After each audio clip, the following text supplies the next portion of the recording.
Welcome back to Silver Thread Sewing. I'm Diane. This is Friday Sews. So as always, thank you so much for stopping by my channel. I hope a few of you remember me. I used to do videos for YouTube about my what not to do in the sewing room, but it's been a long time. It feels like a really long time.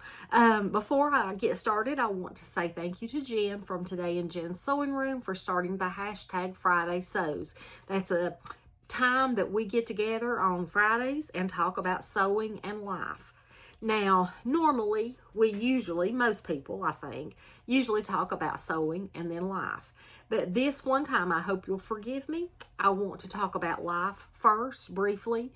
And if you don't want to hear that, just fast forward or whatever you need to do, and you can get into what sewing I've done. But I really wanted to say thank you to everyone who watched the last couple videos where I talked about our little beagle, Salem. We lost Salem on October 21st. 4 days before her 10th birthday. She had gotten really bad with the cancer that I've talked about to you before, and I was really hoping that she could make it to her 10th birthday. But anyway, it's been one of the hardest things that we have ever been through. It's like losing another family member, one that sleeps with you in the bed at night, one that eats when you eat, and is always happy to see you when you come home. So it's been really, really hard. But I've had so many kind comments. So many people have sent cards and emails and messages on the phone, and I just wanted to take the time to say thank you so much to each and every one of you. You'll never know how much that meant. I wanted to say especially thank you to Grace from So Lovely with Grace, Carol from So Carol, to Ivy, to Nancy. The way that you reached out, the cards, all the kindness have been greatly appreciated from all of you. And I know most of us have had pets, and they're more than pets, they're actually family. So we are trying to learn to navigate without Salem, because our whole world just kind of revolved around her.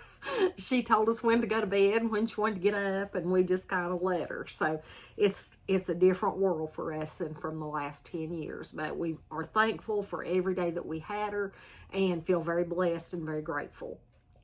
Now, the other thing about life, I did finally, I think it was the 28th of October, I finally got to have my cataract surgery. And for those of you that told me not to be scared to death, that it was not that bad, you were right. It was not that bad. I told them I didn't want to know anything, see anything, or remember anything, and pretty much I don't. But it is amazing how much more light I can get into my vision. The colors are more vibrant. I can just see so much better.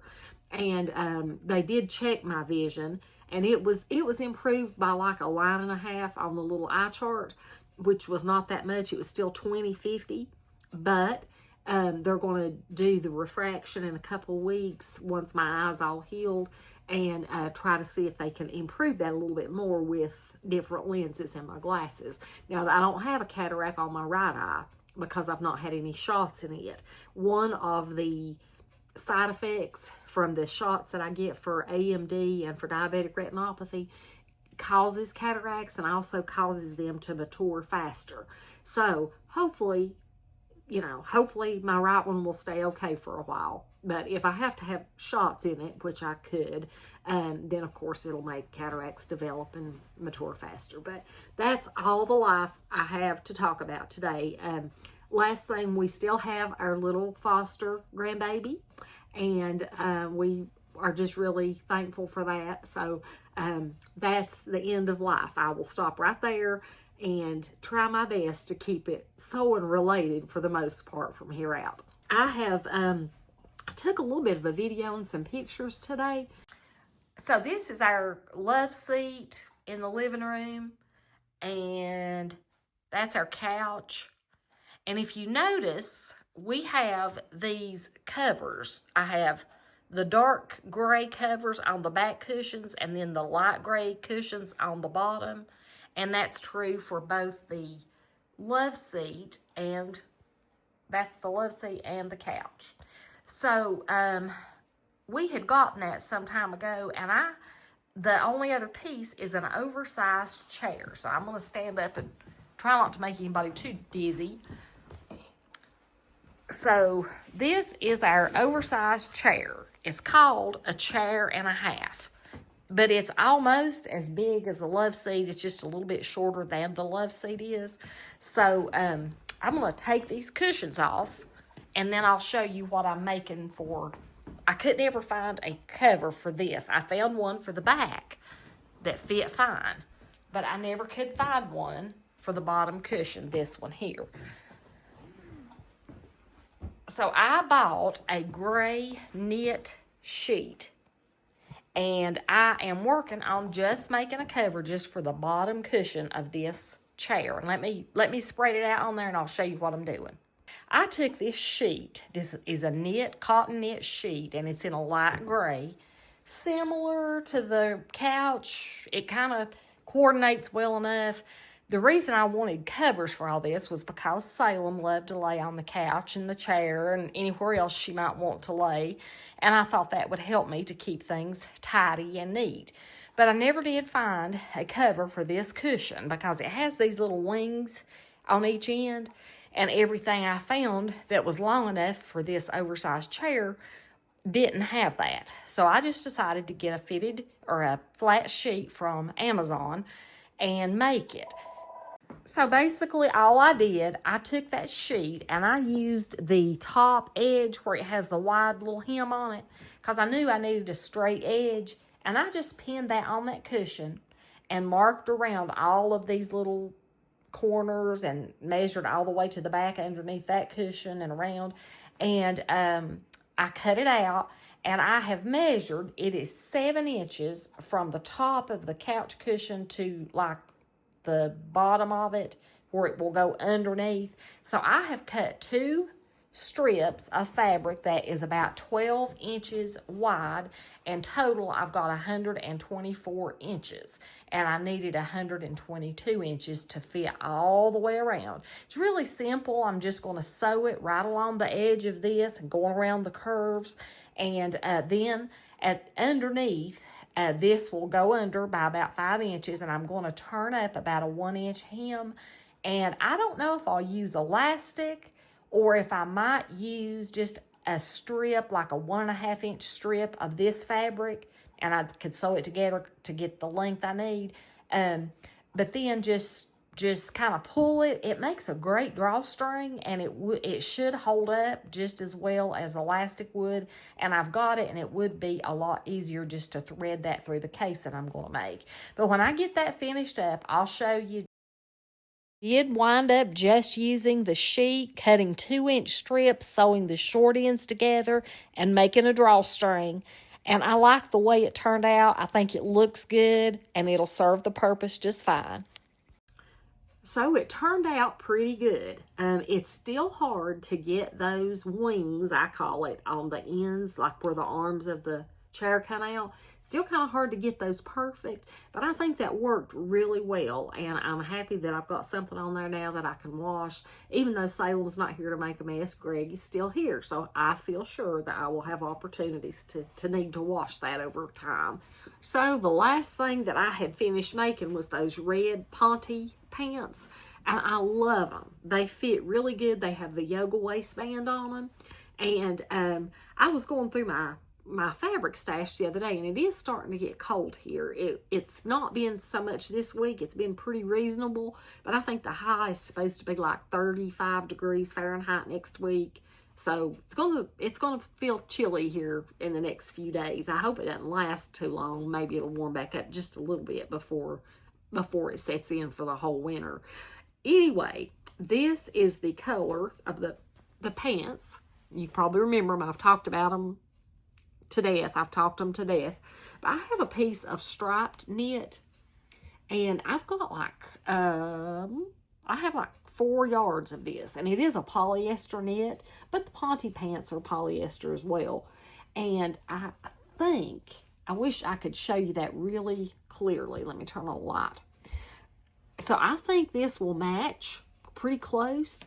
And I thought it would be really pretty to either make like a white t-shirt or a white tank top and then make a long-sleeved, long cardigan. Maybe even not long line, but maybe like hip length or, just a little bit longer, maybe mid-thigh length for a cardigan with long sleeves and then a white top and those red pants. I don't know. I just thought that might be a really cute outfit to wear during December, during the Christmas month. I don't know. That's one thing that I've been thinking about though. So I have got this fabric pulled out, and I've also got some fabrics pulled out for my fabric wheel of fate, which I'm hoping to show you this weekend and get spinning on my wheel so I can start using those fabrics. So I don't think I've been doing anything else. Oh, I did make Callie, my daughter, a pair of pajama shorts. I had some pink rib knit that came from Fabric Mart Fabrics. And I just took a pair of pajama shorts that she likes and knows that fit her. And I drew a pattern from those. And then I took one of her t-shirts and drew a pattern from that. And I made the shorts, but I didn't have enough of that pink fabric to make the t-shirt. So what I did, I had another piece of just a kind of a cotton knit t-shirt, pink t-shirt material, and it's a light pink. So I made the body of the shirt out of that, and I made the sleeves and the neckband out of that darker pink rib knit, and I think that's going to be the ticket. And I've got a piece of fabric that I'm going to make her a matching set out of, but that was kind of my wearable muslin or test garment, I don't know, whatever you call that, whatever you prefer to call that. I wanted to make sure that I hadn't messed the pattern up, that everything lined up, and that it would actually fit, and everything so far has. So I'm going to get busy on cutting those out hopefully this weekend as well, so I can make her little pajama set. It's actually for her birthday, which was October 1st, so I'm really far behind, but she's like me, she doesn't care. So I want to make the skirt out of this. I've got a little bit of this red ponte left, and I was thinking I want to make the Love Notions Encore skirt. And I don't know how well you can see this, but I just want to make like the A-line version. It doesn't have to be real full or any of that. I don't know. I think the A-line would be my favorite. And I'm going to do a yoga waistband instead of the I don't even know what kind of waistband this has, but I'm just going to do a yoga waistband out of the same material, just like I did for those pants. And then whatever shirts I wear with the red pants will go with the red skirt. And I think this would look good over a skirt as well, especially if it's not too long. Or maybe if it's really long, it would look good, longer than the skirt even. I've seen that a couple times on, different places. I don't even know, but so that must be a thing this fall. I don't know about y'all, but I don't really, I don't have a lot of closet space anyway, and I don't move my clothes like summer and winter. I don't change my clothes out of my closet. I don't have anywhere to put the off season, and I wear most of my clothes year round. If it's like I would probably do 2 seasons, like spring and summer and then fall and winter. I just wear t-shirts year round, and if it's cold, I put either a cardigan or a sweatshirt or something over them. So I really just use basically 2 seasons. So, and if I'm cold in the summer, I'll put on a sweatshirt or a flannel shirt or something. So, I really just don't worry about changing out my clothes that much, but I do like fall colors and I do like spring colors and all that. So I guess I do that a little bit more than I do actually just changing everything out. But that is about everything. I thought of something else I wanted to tell you guys, and it's popped out of my head. I didn't make any notes to remind myself today. I thought, well, I'll just wing it. And as you can tell, I can't remember nothing. So I've not been buying much in the way of sewing stuff. I've got so much fabric and patterns and all that. But I did order 2 pieces of fabric from 2 different online fabric stores. Neither one of them have come yet. One is going to be a red cotton I'll tell you about it when it comes in. I'll do a video and show it to you. And one was a really pretty, I think it was a cotton linen blend. And it's a navy with a little white flower in it. And I love navy and white. And so I ordered 2 different pieces from 2 different places just to kind of be able to tell you if I like it, let you see it, and kind of tell you about the fabric places that I ordered it from. Because I know it's hard to order from online stuff just to see pictures or, you know, not really know anything about the company. So I'm gonna let you know how long it took to get it after I ordered it. It's not come yet, but I only ordered it a few days ago. So anyway, that will be coming out. Hopefully by next week I'll have it, and I will show you the 2 pieces of fabric. I got 2 yards of the red, I believe, and 3 yards of the blue and white. So I will show you that hopefully next week. But again, thank you to everybody for watching. I hope you have a great weekend, and I'll see you soon. Oh, and remember, don't ever give up on sewing. Even if you have to take a break for other things, or even if things don't go as you planned, always come back to it, because you'll never have time or money to get into any trouble as long as you sew. Just ask me how I know. Thanks so much, guys, and I'll see you soon.